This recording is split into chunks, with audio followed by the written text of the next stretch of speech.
Una camioneta blanca estacionada en una calle tranquila alrededor de Ámsterdam parecía inofensiva a primera vista. No había cámaras cerca, ni seguridad, solo un vehículo comercial cerrado a la débil luz de un poste. En el interior, sin embargo, 57 libras de anfetamina, con un valor de mercado de más de 1 millón de libras, se ocultaron. A medida que la carga esperaba, los responsables de ella ni siquiera eran alrededor. Estaban en la ciudad, divirtiéndose en bares, riendo y relajándose después de otra operación. Pasaron las horas y la camioneta permaneció intacta. Lo que no sabían era que la policía holandesa los había estado observando durante días. No fue el primer error de ese grupo, pero sería lo que desencadenaría su caída. En ese momento, ni siquiera los agentes que harían el arresto imaginaron lo que esa camioneta aparentemente común estaba conectada. Era solo una pequeña pieza de un esquema mucho más grande, una red de contrabando que cruzaba las fronteras, una estructura logística establecida para suministrar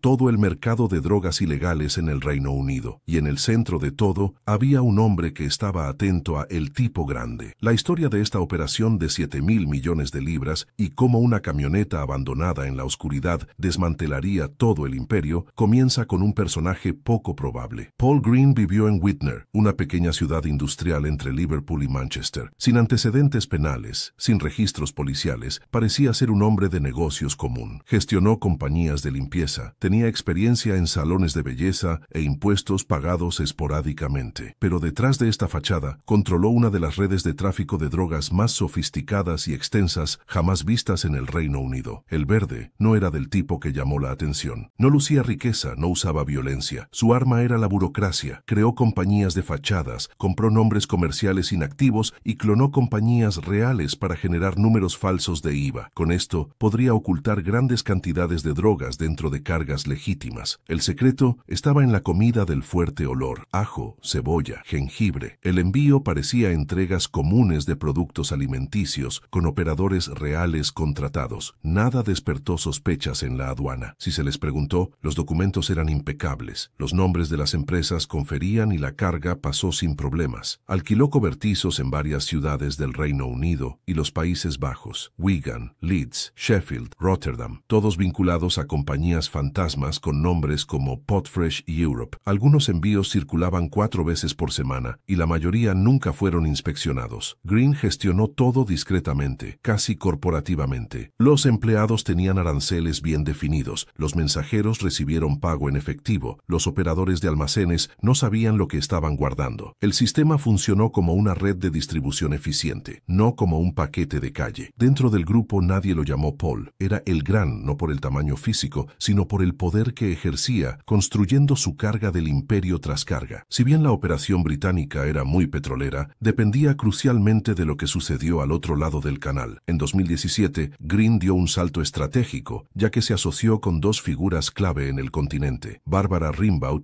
y Johannes Fessers, basados en Utrecht. No eran meros proveedores. Rimbaud fue un experto en logística, maestro de manipular documentos y autoridades engañosas. Fessers, mayores y con más experiencia, era un traficante de drogas desde hace mucho tiempo, con conexiones profundas en los Países Bajos y Bélgica. Juntos se convirtieron en la columna dorsal europea de la operación. El equipo holandés se encargó de la adquisición, almacenamiento y envío de drogas, cocaína, heroína, anfetaminas y marihuana en grandes cantidades. Los productos se compraron en volumen, toneladas de ajo, cebolla y jengibre de España, y los mercados holandeses, elegidos no para el valor comercial, sino por la capacidad de enmascarar los olores. Las cuentas bancarias personales y de negocios se abrieron en el Reino Unido con documentos falsificados enviados desde los Países Bajos. Rimbaud trabajó en conjunto con Sohal Qureshi, Khaled Vassier y Karen Mahmoud, operadores británicos a cargo de la creación de compañías falsas que parecían lo suficientemente legítimas como para alquilar cobertizos, alquilar transportistas y recibir muchas toneladas. Los envíos semanales fluyeron libremente desde los Países Bajos al Reino Unido. La mayoría pasó desapercibido. Algunos fueron a Almacén S, otros fueron directamente a las carreteras, donde fueron divididos y distribuidos a grupos criminales en toda Inglaterra y Escocia. Pero a medida que la operación creció, también aumentó la atención. La vigilancia holandesa capturó movimientos sospechosos, plaeples telefónicos, grabados nombres y códigos. Las conversaciones entre Rimbaud y sus contactos británicos se documentaron meticulosamente. Años más tarde, la fuga del Encrozet revelaría la dimensión real de esta conexión entre los Países Bajos y el Reino Unido. Lo que comenzó como una asociación discreta se convirtió en una cadena de suministro internacional a gran escala, y cada caja, cada envío, cada entrega trajo directamente al tipo grande. Una vez en el territorio británico, el sistema entró en acción. Las drogas no fueron detenidas por mucho tiempo. Desde los puertos en el este de Inglaterra, las cargas entraron, disfrazadas de productos frescos, entregados a almacenes que, en papel, parecían compañías legítimas. Estos puntos de distribución se extendieron en varias ciudades: Wigan, Leeds, Sheffield, Bolton. Algunos existían solo en papel. Otros eran unidades físicas operadas por personas que a menudo no tenían idea de lo que almacenaban. Las cargas se registraron, se fueron por la noche y se movieron nuevamente antes de que cualquier inspector pudiera inspeccionarlas. En algunos casos, se informó a los empleados que mantenían vegetales rechazados. En otros, los lugares parecían abandonados, pero aún recibían y envían envío regularmente. A veces, los productos dañados fueron devueltos al continente, una táctica para crear la ilusión de los retornos, confundir registros aduaneros y estándares de inspección. Los conductores y los mensajeros se aislaron cuidadosamente del resto de la operación. Algunos fueron contratados por anuncios de trabajo o compañías fantasmas que pagaron por efectivo. Recibieron órdenes de transportar paletas desde el almacén hasta el almacén B sin hacer preguntas. El ritmo era constante, 4 cargas a la semana, moviéndose a través de corredores industriales desde Inglaterra a Escocia. Las solicitudes de otras organizaciones penales llegaron a Speed y la red de Green siempre entregó a tiempo. Para cuando comenzó, la Agencia Nacional del Crimen mapeó las rutas. Más de 240 envíos confirmados habían pasado. Los documentos, los estándares de movimiento, las compañías fantasmas, todas señalaron una realidad innegable. No era un grupo de traficantes comunes. Era una cadena de suministro nacional en plena operación, solo la que se centró en el mercado ilegal, no en los estantes de los supermercados. Amstelveen, 2016. Un suburbio tranquilo alrededor de Ámsterdam. Debería ser una transferencia de rutina. Russell Leonard había estado a cargo de la carga: 57 kilos de anfetamina, sellada dentro de una camioneta blanca. Valor de la calle: poco más de 1 millón de libras. Su misión era simple: espera, protege los bienes y lo entregue. En cambio, Leonard estacionó la camioneta y fue a beber. Junto a un miembro no identificado se dirigió al centro de la ciudad. Eran operadores experimentados, con fluidez holandeses, familiarizados con las rutas y protocolos. Pero esa noche bajaron al guardia. Dejaron la camioneta desprotegida durante horas, sin vigilancia, sin plan de contingencia. Lo que no sabían era que la policía holandesa ya los estaba mirando. La operación estuvo bajo una vigilancia discreta durante mucho tiempo. Los teléfonos fueron monitoreados, movimientos rastreados. La camioneta ya había sido vista y denunciada. Cuando los 2 hombres regresaron en las primeras horas de la mañana, los agentes ya los esperaban. Apenas conectó el motor, ambos fueron arrestados. El vehículo incautado. En el interior, la policía encontró las anfetaminas con precisión empaquetadas, inconfundibles. Para las autoridades holandesas fue un buen resultado. Pero para la Agencia Nacional de Crimen, NSA británicos, era mucho más. Un hilo suelto. Los documentos vinculados a esa camioneta no terminaron en Ámsterdam. Condujeron a un almacén en Wigan, una compañía de transporte de Rotterdam, a las cuentas bancarias de Leeds y las compañías Shell en Cornwall, y sobre todo, una voz en una conexión grabada. Paul Green, furioso por el error, advirtió a un compañero: si esta camioneta desapareció, habrá asesinato por eso. La llamada fue grabada. La amenaza clara, y el tamaño de lo que estaba en juego acababa de cambiar. El incidente de la camioneta no fue el final, ni siquiera la primera aprehensión, pero cambió todo. Expuso la infraestructura, atrajo nuevos ojos a la red y marcó el comienzo de una operación que extendería de Ámsterdam a Cheshire. La prisión en Ámsterdam no terminó el caso, lo abrió. Después de que Leonard fue arrestado, las autoridades holandesas cavaron más profundamente. Van era solo una pieza. En semanas, identificaron estándares en registros de exportación, mismas empresas, mismos tipos de mercancías, mismas rutas. El papeleo parecía impecable, pero algo no se acercaba. En el otro lado del Canal de Mancha, NSA ya estaba circulando el objetivo. Todavía no conocían la estructura completa, pero ahora tenían un nombre: Paul Green. No estaba en los radares antes, sin antecedentes, sin posición rastreable, pero los registros telefónicos del caso de Leonard mostraron contactos frecuentes. Durante los próximos 2 años, la vigilancia se ha expandido. Los agentes comenzaron a mapear almacenes, rastrear vehículos y declaraciones de aduanas cruzadas. Lo que encontraron fue un estándar: compañías clonadas, direcciones rotativas, detalles de IVA falsificados, todo todos convergiendo a una red de nombres suelta. En Lincolnshire ocurrieron dos incautaciones principales, una en Killingholme, una en Immingham. Juntos tomaron 450 kilos de heroína y cocaína fuera de circulación. En el lado holandés, una intercepción separada recuperó 2 toneladas de marihuana en el camino al Reino Unido. Pero las drogas eran solo parte de la historia. Los investigadores han descubierto una hipoteca fraudulenta vinculada a Green y su asociada Leslie Quinn,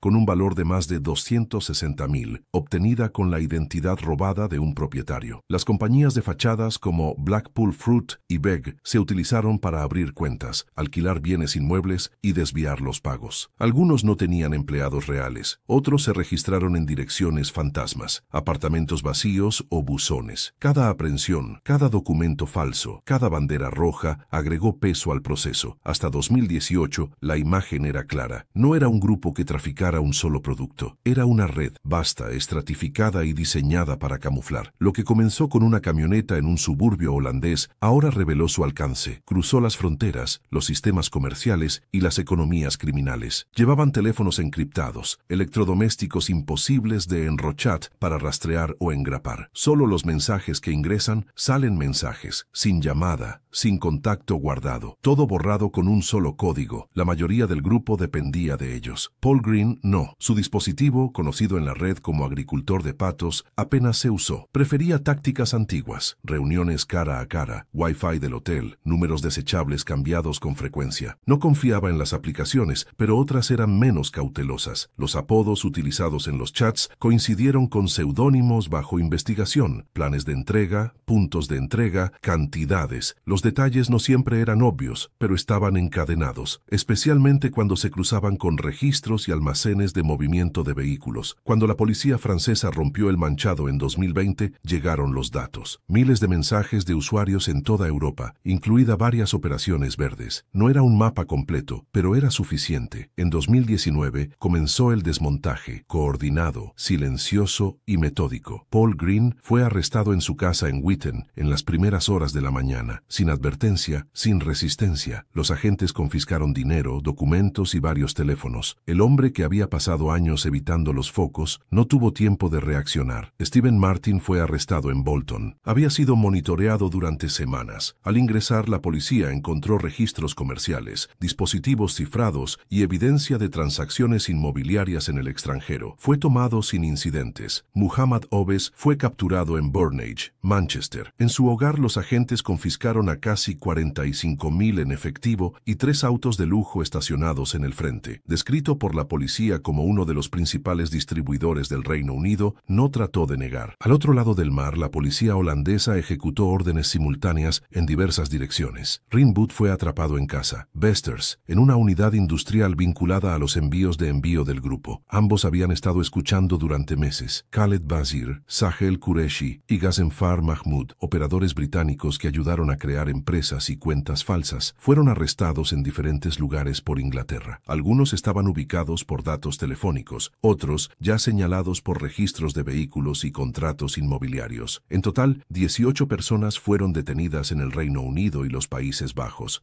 Sin irotes, sin escapes espectaculares. Solo abren puertas en la oscuridad, una tras otra, mientras que la red fue desmantelada por pieza. La operación desmanteló no solo la estructura logística, sino también el flujo de drogas que cruzaron el Reino Unido. Las sanciones reflejaron la gravedad de los crímenes. Russell Leonard, de 48 años, recibió 24 años de prisión. En el lado holandés, Barbara Rainbout, de 53 años, fue sentenciada a 18 años, mientras que Johannes Fes, de 54 años, tomó 20 años. Ambos fueron considerados culpables por facilitar el transporte internacional de drogas y lavar las ganancias obtenidas. Sahel Qureshi, de 64 años, una figura central en la conexión entre los grupos criminales británicos y holandeses, fue sentenciado a 25 años. Su actuación fue decisiva en el establecimiento de nuevas rutas de suministro. Khaled Bazir, de 58 años, tardó 20 años en falsificar documentos y abrir el acceso a cuentas bancarias en el Reino Unido al equipo holandés. Ghazenfar Mahmoud, de 53 años, recibió 3 años y 9 meses por apoyar la Asociación Holandesa y actuar como director de empresas en el extranjero. Oliver Penta, de 40 41 años, fue sentenciado a 24 años por empacar drogas en los Países Bajos y administrar las operaciones de ocultación. Alan, apellido omitido 54, tardó 21 años en coordinar la logística y ayudar a las importaciones. Ifikah Hussein, de 50 años, tardó 4 años en operar almacenes en el Reino Unido y participar en la distribución. Maxim Van Mil, de 35 años, recibió una sentencia suspendida de 2 años por ser director de una compañía de fachada utilizada en el esquema. Ian Hendricks, de 24 años, el hijo de Rainbow, también tuvo una condena suspendida de 2 años por ayudar a su madre a empaquetar y ocultar drogas. Ashley Jones, de 34 años, fue sentenciada a 4 años por su papel en el empaque de narcóticos en los Países Bajos. Leslie Quinn, de 63 años, falleció antes de la sentencia, pero fue considerado culpable por el fraude hipotecario y el robo de identidad que financió la red. En total, las condenas totalizaron más de 251 años de prisión. Un imperio basado en nombres falsos y cajas de verduras congeladas dejaron de existir. ¿Fueron las sanciones excesivo o exactamente lo que merecía un esquema de 7.000 millones de libras? La justicia pesó cada documento, cada decisión, cada consecuencia. Y mientras se cierran las puertas de las células, otras investigaciones continúan en curso. Porque en el mundo del crimen organizado, cada operación desmantelada revela nuevos cables para ser sacados. Siempre hay otra historia detrás del próximo accidente policial.